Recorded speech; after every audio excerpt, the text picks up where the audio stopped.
මගේ නම ඡායා. මට දැන් වයස අවුරුදු 21ක්.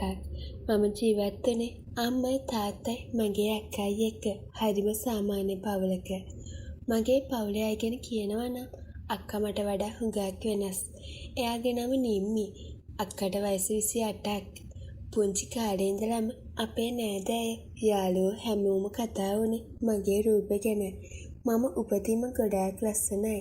මට තිබුණේ රත්තරන් පාටට හුරු ලස්සන පැහැපත් හමක්. මගේ ඇස්, මගේ කොණ්ඩේ, මගේ ඇඟේ හැඩේ මේ හැමදේම හරියට පැව්වා වගේ ලස්සනට පිහිටලා තිබුණා.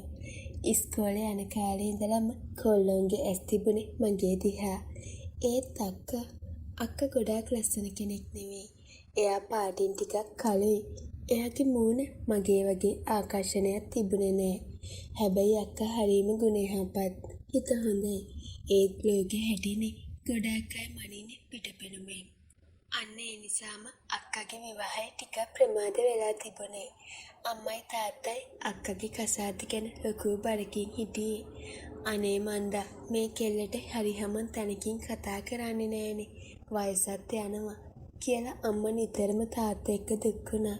මට වෙලාවකට අක්කා ගැන පව් කියලාත් හිතුණා. ඔය අතරේ තමයි අපේ පවුලේ නැන්ද කෙනෙක් කරා අක්කට අලුත් යෝජනාවක් ආවේ. නැන්ද දවසක් හවස අපේ ගෙදර ආවේ ලොකු හිනාවක් මූණේ තියාගෙන. අක්කේ නැන්ද අම්මට කතා කළේ ගේට්ටුව ගාවේ ඉඳලමයි. ඇයි නංගී මේ හදිසියෙන්? අම්මා කුස්සියේ ඉඳන් දුවගෙන ආවා. මම මේ නිම්මිදුවට හොඳ යෝජනාවක් ගෙනාවා. මේක නම් හරියන්නම ඕන. කොල්ල රත්තරන් බඩු බිස්නස් කරන්නේ ලොකු සල්ලිකාර පවුලක්. ගෙවල් දොරවල් යාන වාහන හැමදේම තියෙනවා. අම්මගේ මූණේ මල් පිපුණා වගේ. අනේ ඇත්තමද නංගියේ? ඒත් එයාලා අපේ නිම්මිට කැමති වේද? අම්මා පොඩි සැකයකින් ඇහුවා. අපි බලමුකෝ. කොල්ල හරීම හොඳ පාටයි. එයාලා ලබන ඉරිදා එනවා කිව්වා මනමාලිව බලන්න. ඉතින් එයාලා එන දවසේ හැමදේම ලෑස්ති කරලා තිබුණේ. අම්මයි තාත්තයි ණය වෙලා හරි මේ වැඩේ හොඳට කරන්න ඕන කියලා ගෙදරත් පොඩ්ඩක් පිළිවෙල කළා. අක්කව සැලෝන් එක්කලා ගිහින් පුළුවන් තරම් ලස්සන කළා. එදා මමත් ලානිල් පාට ගවුමක් ඇඳලා හරිම ලස්සනට හිටියේ. මනමාලයාගේ වාහනේ ගේට්ටුවෙන් ඇතුල් වෙනකොට අපිට තේරුණා මේක නිකම් පවුලක් නෙවෙයි කියලා. ලොකු කාර් එකක්. මනමාලයා දැක්කට පස්සේ මගේ ඇස් උඩ ගියා. එයාගේ නම සමීර. එයා තරම්ම ලස්සනයි.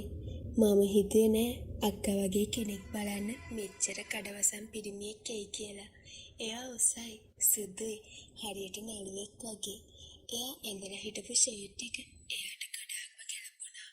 මගේ හිතේ පුංචි ඉරිසියාවකුත් ඇති වුණා කිව්වොත් මම වැරදි නෑ. අපරාධේ මේ වගේ කෙනෙක් මට ලැබෙන්න තිබුණේ කියලා මගේ හිත යටිහිතින් මිමිනුවා. එයාලගේ ඇතුළට ඇවිත් වාඩි වුණා. සමීර අයියා වටපිට බලනකොට එයාගේ ඇස් මගේ ළඟ නතර වුණා. එයා මගේ දිහා බලපු විදිහට මගේ ඇඟ සීතල වෙලා ගියා. ඒ බෑමේ තිබුණේ නිකම්ම කුතුහලයක් නෙවෙයි.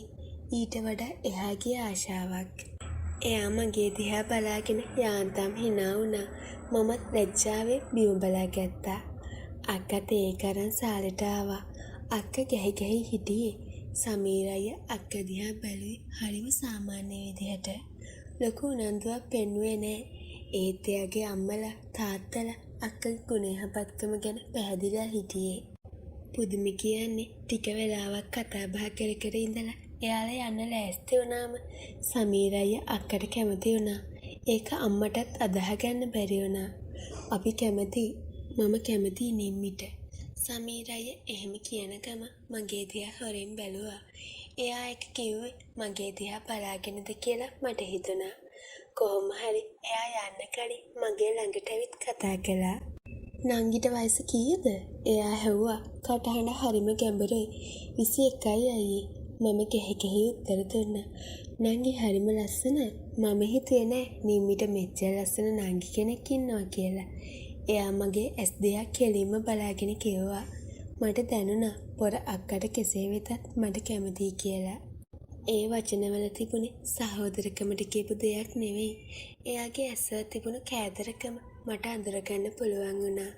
ඒත් මම නිහඬව හිටියේ මගේ අක්කගේ ජීවිතය නිසා. විවාහය ස්ථිර වුණාට පස්සේ දවස් කීපයක්ම මස්සිනා අපේ ගෙදර ආවා. එයා එන හැම වෙලාවකම මොනවා හරි මට කියනවා. මේක නංගිට. නංගි චොක්ලට් වලට ආසයිනේ කියලා එයා මට තෑගි දෙනකොට අක්කා හරිම අහිංසක විදිහට hina වුණා.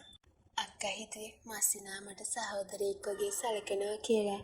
ඒත් මස්සිනා මගේ ඇඟ දිහා බලන විදිය, මම ළඟින් යනකොට එයා හුස්ම ගන්න විදිය මට තේරුණා. මට නොදැනීම මගේ හිතෙත් එයා ගැන ආසාවක් ඇති වෙමින් තිබුණේ.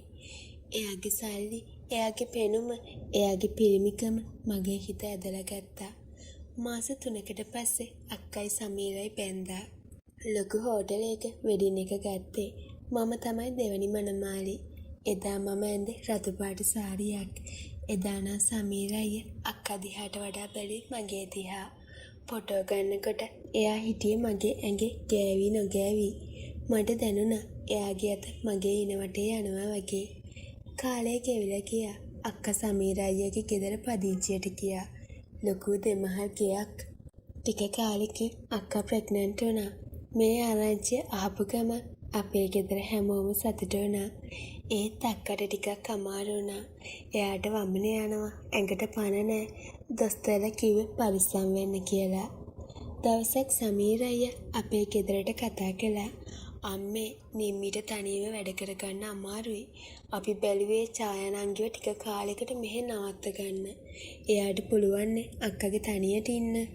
අම්මත් ඒකට එක පයින්ම කැමති වුණා. අපෝ උපුතේ ඒක හොඳයි. නංගි ගිහින් අක්කා බලාගත්තාවේ. මට ලොකු සතුටක් දැනුණා.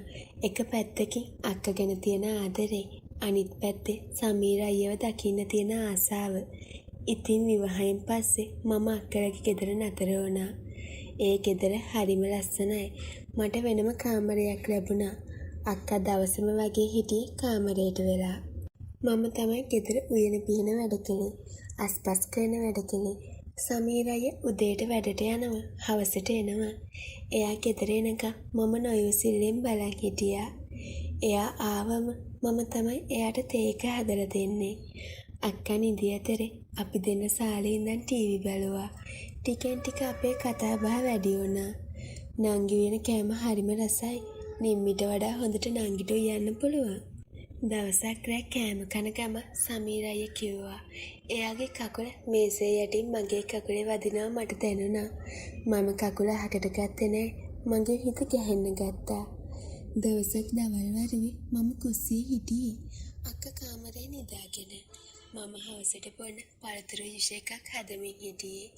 එක පාටම මට දැනුණා කවුරු හරි කුස්සියට ආවා වගේ. මම හැරිලා බලනකොට සමීර අයියා. එදා එයා වැඩට ගිහින් කලින් ගෙදර ඇවිත්. එයා ෂර්ට් එක නැතුව හිටියේ. එයාගේ ඇඟේ මස් පිඩු මට හොඳට පෙනුණා. අයියේ අද කලින් ආවද? මම ගොත ගහමින් ඇහුවා. ඔව් මට හිතුණා අද ටිකක් කලින් එන්න. එයා හිමීට මගේ ළඟට ආවා. කුස්සියේ තිබුණේ ලොකු නිශ්ශබ්දතාවයක්. ෆ්‍රිජ් එකේ සද්ද විතරයි ඇහුනේ. එයා මගේ දිහා බලාගෙන ඉඳලා එකපාරටම මගේ ළඟට ආවා. මට හුස්ම ගන්නත් අමතක වුණා. මම පස්සට යන්න හැදුවත් එයා මාව පැන්ට්‍රි කබඩ් එකට හේතු කරගත්තා. "ඡායා, ඔයා හරිම ලස්සනයි කෙල්ලේ." එයාගේ හුස්ම මගේ මුන්ට වැදුනා. "අනේ අයියේ අක්කා." මම මිමිනුවා. ඒත් මගේ හිතේ විරෝධයක් තිබුණේ නැහැ.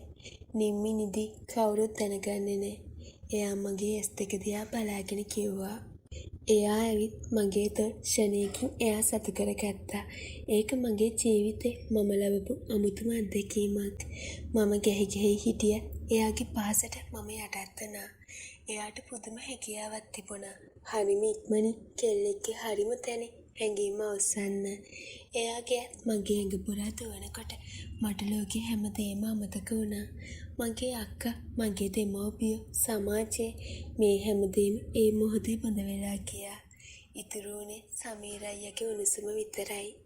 එයා මාව උස්සලා කුස්සියේ පැන්ට්‍රි උඩින් තිබ්බා. මගේ කකුල් පණ නැති වෙලා වගේ තිබුණේ. එදා තමයි අපේ සම්බන්ධය පටන් ගත්තේ. එයා එදා මගේ මුළු ඇඟම එයා සතු කරගත්තා.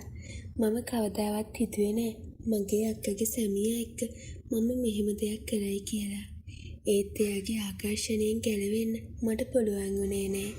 ඊට පස්සේ එයා රෑට මගේ කාමරයට එන්න පටන් ගත්තා. අක්කා අමාරුවෙන් නිදාගත්තට පස්සේ රෑ 12ට විතර මගේ කාමරේ දොර හිමීට ඇරෙනවා. ඒ සමීර අයියා අපි දෙන්න හරිම පරිස්සමින් හැසිරුණේ. එයා ගොඩාක්ම කැමති වුණේ කුස්සියේ පැන්ට්‍රිය උඩදී මගෙන් සැප ගන්න.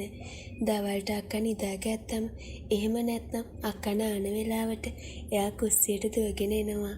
අපි විනාඩි 10ක් 15ක් ඇතුළත අපේ ආශාවන් ඉෂ්ට කරගත්තා. ඔයා තමයි මගේ නියම වයිෆ් වෙන්න තිබුණේ. සමීර අයියා වෙලාවකට මගේ කාණ්ඩ කරලා කියනවා. ඒ වචන වලට මම තවත් වශී වුණා. අක්කගේ බඩ ටික ලොකු වුණා. එයා අහිංසක විදියට දරුවා ගැන හීන මැව්වා. නංගි බලන්නකෝ මේ බබා දඟලනවා.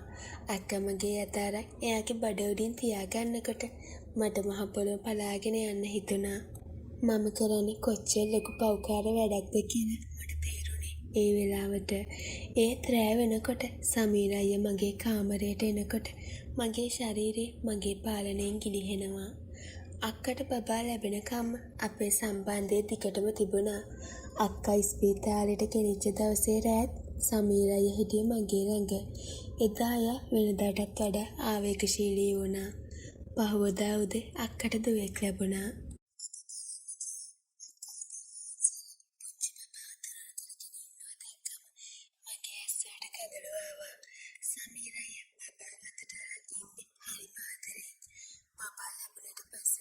සම්බන්ධය ටිකක් අඩු වුණා. මොකද ගෙදර අම්මලා නිතරම හිටපු නිසා. ඒත් තාමත් සමීර අයියා මගේ දිහා බලන විදිහේ වෙනසක් නෑ. එයාගේ ඇස්වල තියෙන ඒ කෑදරකම තාම එහෙම්මමයි. මම දන්නවා එයාට අවස්ථාවක් ලැබුණු ගම ආයෙත් මගේ කාමරයට එනවා කියලා. මම දැන් අක්කගේ දරුවා දිහා බල හිතනවා මම මේ කරපු දේ කවදා හරි දවසක එළි වුණොත් මගේ අක්කගේ ජීවිතේ මොනවා වෙයිද කියලා. ඒත් දැන් මම පරක්කු වැඩි. මේ වගේ කතා කියවන්න කැමති අය අපිව සබ්ස්ක්‍රයිබ් කරගෙන යන්න. මේ කතාව ලස්සනයි නම් ලයික් එකක් කමෙන්ට් එකක් දාගෙන යන්න අමතක කරන්න එපා.